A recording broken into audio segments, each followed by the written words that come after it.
Welcome to the Wakem universe, where fan theories come to life, hidden details get uncovered, and your favorite worlds get even more exciting. Let's dive in. In the Pokemon world, few backstories are as tragic as that of Cubone, the little Pokemon known for wearing the skull of its deceased mother. The origins of Cubone's mother have long been a subject of mystery and speculation among fans, and one of the most intriguing theories is that Cubone's mother could actually be a Kangaskhan. This theory connects two Pokemon that seem very different but share surprising similarities, especially when it comes to their family dynamics. A Pokemon that always has a baby in its pouch, which naturally raises the question, what happens to the baby if the mother dies? Cubone's backstory, where it wears the skull of its dead mother, aligns with the possibility that Cubone could be the orphaned offspring of a Kangaskhan. In this theory, when a Kangaskhan mother passes away, the baby in the pouch evolves into a Cubone, forced to wear its mother's skull as a makeshift helmet, a symbol of its tragic loss.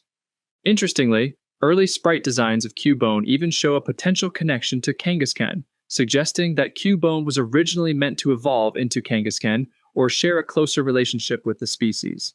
It's possible that this evolutionary path was altered or split in development, leaving Cubone as a separate species but one whose origins still closely tie it to Kangaskhan. In this context, the Bone Club Cubone carries could be a relic from its Kangaskhan lineage, further emphasizing its connection to this powerful and protective Pokemon. This theory has profound implications for the lore of Cubone and Kangaskhan. Cubone's existence could be viewed as a tragic result of an interrupted family cycle, where Kangaskhan represents the intact family unit. Cubone is the unfortunate outcome of that cycle being broken.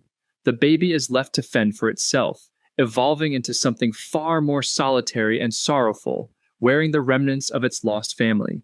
It's a heartbreaking commentary on the loss of a parent and the devastating effects it can have on the next generation. The idea that Cubone is tied to Kangaskhan also suggests an alternate evolutionary history.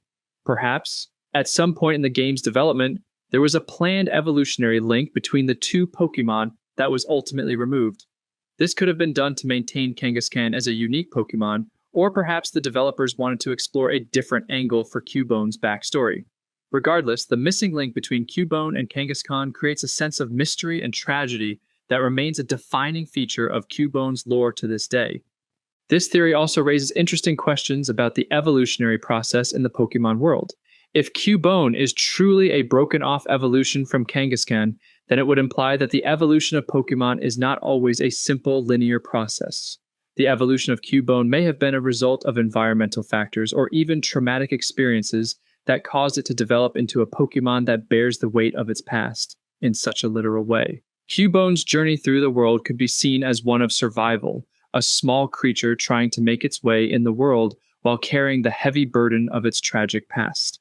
The idea that Cubone's mother is a Kangaskhan adds a deep layer of emotion and complexity to the character of Cubone. This theory connects two Pokemon that, on the surface, seem unrelated, but when examined through the lens of evolution, family, and loss, their stories intertwine in a way that adds a rich narrative to the Pokemon universe. Whether or not this theory is officially confirmed, it's a compelling interpretation of Cubone's backstory, and it highlights just how much storytelling can be embedded in the design and lore of Pokemon. Thanks for tuning in to the Wakem universe. If you enjoyed this video, don't forget to like, subscribe, and share your thoughts in the comments below. Until next time, peace.